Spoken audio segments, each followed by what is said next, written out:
les habla Marta Gómez. Quiero saludarlos. Quiero tocar un tema que a veces no es la palabra más hermosa para escuchar en nuestro Dios en tiempos difíciles, y es la palabra guerra. Guerra tiene que ver con conflicto, pero la guerra que yo quiero hablar es guerra en el cielo. Así que como cristianos estamos envueltos en luchas diarias, tanto individuales como colectivas. Queremos salir victoriosos y debemos comprender el origen de este conflicto y la estructura del reino de nuestro enemigo. Yo había planeado en días pasados quizás tocar otro tema, pero cuando nosotros desconocemos lo que es la guerra y recordamos en Efesios capítulo 6 verso 12 que nos dice que porque nosotros no tenemos lucha contra sangre y carne, o sea, no tenemos lucha contra personas, contra seres humanos, sino contra principados, contra potestades, contra gobernadores de las tinieblas de este siglo, contra huestes espirituales de maldad en las regiones celestes. Si me lo permiten, pues es más literal aprender a conocer cada uno de estos conceptos. En el griego es un idioma un poco complejo y casi una larga carga de mucho tiempo para aprenderlo.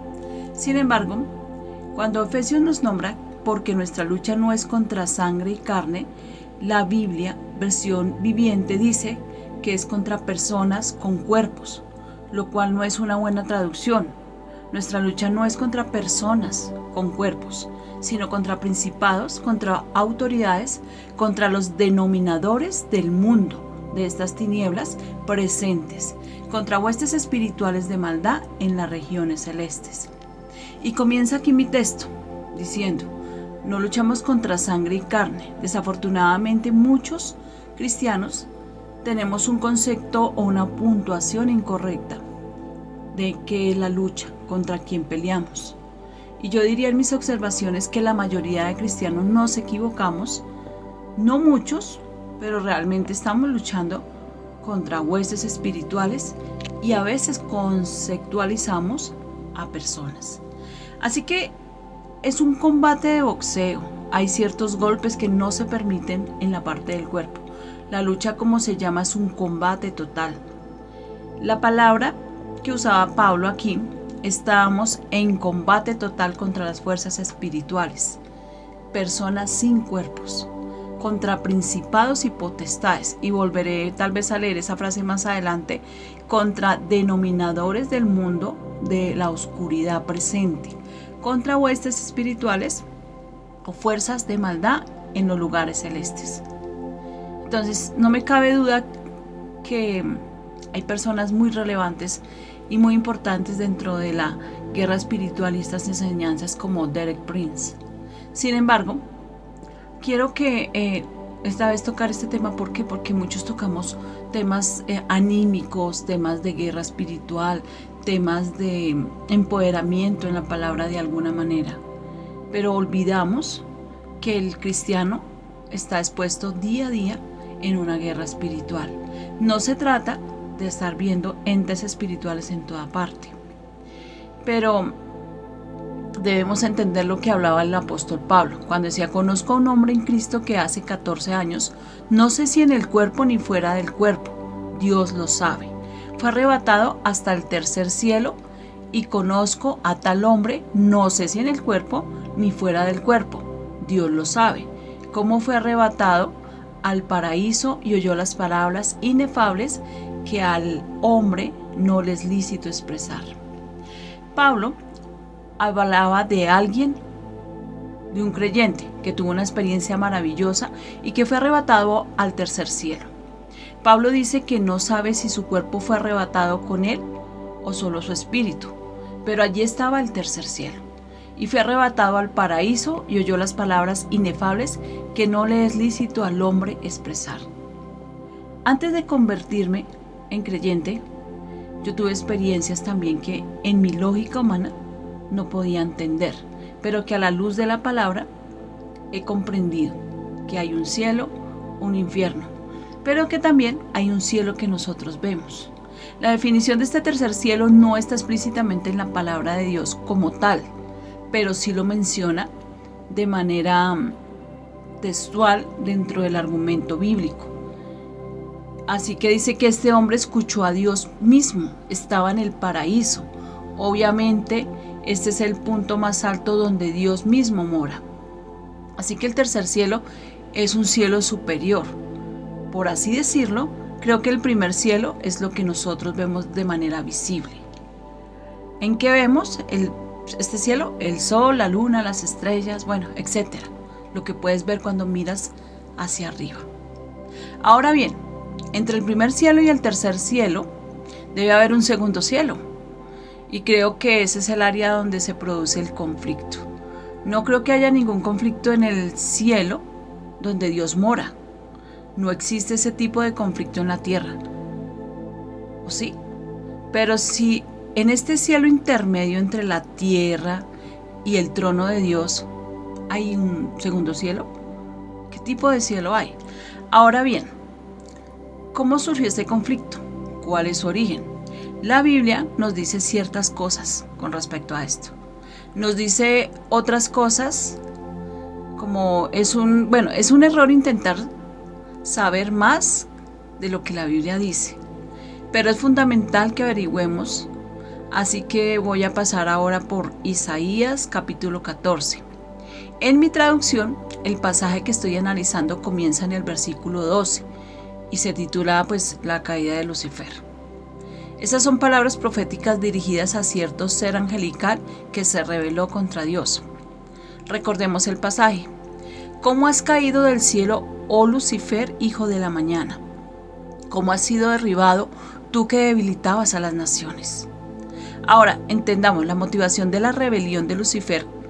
De alguna manera, permítanme decir, por supuesto, que el nombre actual de Lucifer es Satanás. Satanás significa adversario. La palabra griega diablo significa calumniador. Así que Satanás es el adversario de Dios y del hombre. El calumniador, recuerden eso. Cualquiera que calumnia está haciendo el trabajo del diablo. Y desafortunadamente esto ocurre en las iglesias. Y ahora vemos la motivación. ¿Por qué es tan importante para él? Aprendamos algo extremadamente útil para cada uno de nosotros y para todos nosotros. Porque has dicho en tu corazón, esta es la motivación de la rebelión de Lucifer contra Dios. Y 5 veces comienza con la palabra yo haré, así que la raíz de la rebelión es la voluntad que se opone a la voluntad de Dios. Él dice, ojo con este texto, subiré al cielo, o sea que él planea ir más alto. Exaltaré mi trono junto a las estrellas de Dios y me sentaré en el monte del testimonio a los lados del norte, sobre las alturas de las nubes, subiré y seré semejante al Altísimo. Pero donde el español dice, como el hebreo se puede traducir igualmente, seré igual al Altísimo, así que el origen de la rebelión de Lucifer fue la ambición personal y el orgullo. Fíjense, a nuestro alrededor encontramos ambición personal. En las iglesias, en el trabajo, en ciclo de amigos quizás, siempre hay esa ambición personal por ser superior al otro e ignorar el talento e ignorar la virtud del otro. No darle gracias tal vez por la virtud del otro, sino ignorarla. Eso se llama orgullo. Y me gustaría señalarles que esa es la principal causa del problema de de la iglesia hoy en día. La ambición personal. A menudo me pregunto cuántos ministros en la iglesia están motivados por la pasión por las almas y cuántos están motivados por la ambición personal de tener una iglesia grande o un reconocimiento ministerial poderoso. La lista tal vez sería muy grande. Celebrar las reuniones más grandes. Y puedo decirles que en experiencia personal he observado en mi vida personal, en las diferentes iglesias que he estado, eso. Recuerdo que en el seminario Wesley, en el cual terminé mi maestría, hablábamos de las potestas, hablábamos de ese orgullo, hablábamos de esa capacidad a veces para ser un poco parecido a los sentimientos que tuvo Satanás frente a Dios, y fue el orgullo y la exaltación. Así que en el corazón de Lucifer o Satanás, que es el mismo, 5 veces se opuso a la voluntad de Dios y 5 veces planeó exaltarse a sí mismo. Tengo una serie de problemas de orgullo titulada El camino que me lleva a mi fracaso, pero eso lo estaré hablando más adelante. Ahora, dice, serás derribado hasta el Seol, hasta lo más profundo del abismo. Es totalmente cierto. El camino hacia arriba, si no es hacia arriba, es hacia abajo. Si quieres ascender o descender, cada uno decidimos con nuestras actitudes. Ahora quiero reflexionar en cuanto a los reinos celestiales y terrenales. Un ejemplo de lo que podríamos llamar conflicto espiritual, voy a pasar por Ezequiel, capítulo 28. Este capítulo presenta a 2 personas, el príncipe y el rey de Tiro. Y son personas muy diferentes. Sin embargo, ambos están involucrados en el destino de una ciudad muy importante del mundo antiguo llamada Tiro. Esta revelación resalta la interacción entre gobernantes terrenales y gobernantes celestiales. Gobernantes celestiales malvados. Y eso resalta que una de las cosas más importantes que podemos hacer para caminar en una situación es lidiar con los gobernantes celestiales malvados. Así que ahora veremos un poco lo que dice Ezequiel 28, comenzando en el verso 1. Vino a mí palabra del Señor diciendo, Hijo de hombre, dile al príncipe de Tiro, así dice el Señor Jehová. Así que esto está dirigido al príncipe. La segunda mitad del capítulo está dirigida al rey, que es una persona totalmente diferente, porque tu corazón se ha enaltecido. ¿Qué palabra usarías para describir eso? Orgullo, esa es la palabra exacta. La Biblia nos advierte constantemente contra el orgullo más que cualquier otro problema que podamos tener. Por cuanto se enalteció tu corazón y dijiste, yo soy un Dios, fíjese, Dios en minúscula, inferior a Dios, en el trono de los dioses estoy sentado en medio de los mares, aunque eres hombre y no Dios, aunque pusiste tu corazón como el corazón de un Dios. Así que el príncipe de Tiro es un ser humano que afirma ser Dios, como muchos otros seres humanos que quizás en tu país o en tu región creen ser Dios. Dioses pequeños, dioses inferiores, dioses limitados. Mira, tú eres más sabio que Daniel, no hay un secreto que te pueda ocultar, con tu sabiduría y entendimiento te has enriquecido y has acumulado oro y plata en tus tesoros. Gracias a tu gran sabiduría en el comercio, has aumentado tus riquezas y tu corazón se ha enaltecido. ¿Qué es eso? Se llama orgullo. ¿A causa de qué? De las riquezas. ¿Cuántas personas podemos reconocer que su corazón es motivado por las riquezas, por el poder, por el reconocimiento? Y desconocemos a veces los talentos que Dios ha puesto alrededor de nuestra vida para hacer la obra de Dios. Y es triste decirlo, pero a veces estamos más preocupados por figurar, por destacarnos bajo un nombre, bajo una genealogía, bajo un apellido, y no bajo una unción y una ordenanza y un llamamiento hecho para el servicio de Dios. En días pasados yo comparaba que nosotros podemos ser como servidores públicos de Dios. Estamos al servicio de Dios y al servicio de las almas que necesitan escuchar de Dios. ¿Para qué?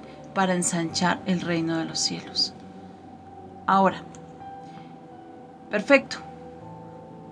Hay una frase que dice, perfecto eres en todos tus caminos desde el día que fuiste creado hasta que se halló en ti iniquidad. Dios nos hizo a su imagen y semejanza. Pero cuando el corazón del hombre se rebela contra Dios, se llena de iniquidad. Somos seres creados, no somos Dios. Somos creados a la imagen y semejanza de Dios, con un libre albedrío y una capacidad de decisión. Pero muchos hemos decidido bajo fundamentos e ideologías que no tienen ninguna base bíblica y que desconocen totalmente a Dios. El corazón del enemigo, Satanás, se enalteció. El corazón de muchos hombres se enaltece y se separa de Dios. y desconoce definitivamente que el ministerio está puesto por Dios para el servicio de la iglesia, para el fortalecimiento de la iglesia y para el servicio a Dios. Así que quería llevarlos a esta reflexión.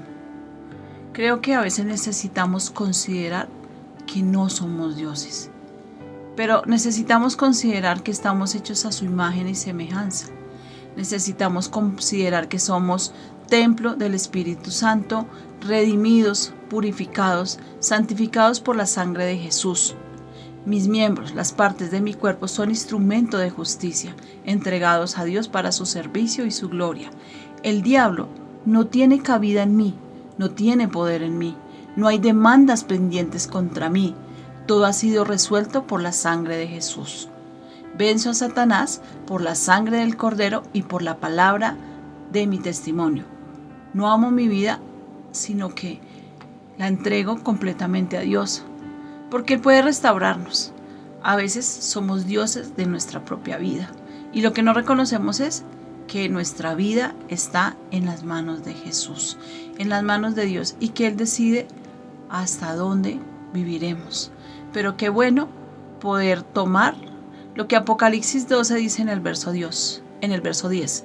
Entonces oí una gran voz del cielo que decía: ahora ha venido la salvación, el poder y el reino de nuestro Dios y la autoridad de Cristo, porque ha sido lanzado fuera el acusador de nuestros hermanos, el que nos acusaba delante de Dios día y noche.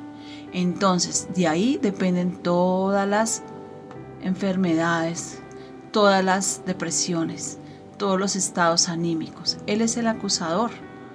¿Y por qué nos acusa? ¿Qué pretende con esa palabra acusación? ¿Depresión? Depende que tú no veas que eres importante para Dios y que Dios quiere restaurar tu vida. Les bendigo una vez más. Les habló Marta Gómez. Espero que esta reflexión la puedan escuchar. Mediten en eso. Estamos orando y les recomiendo, sigan hablando con Dios. Que Dios sea el que llene sus corazones, restaure sus vidas, sane sus mentes y traiga limpieza a nuestro corazón, traiga paz, traiga gozo y entendimiento. Les bendigo. Chao, chao. Bendiciones.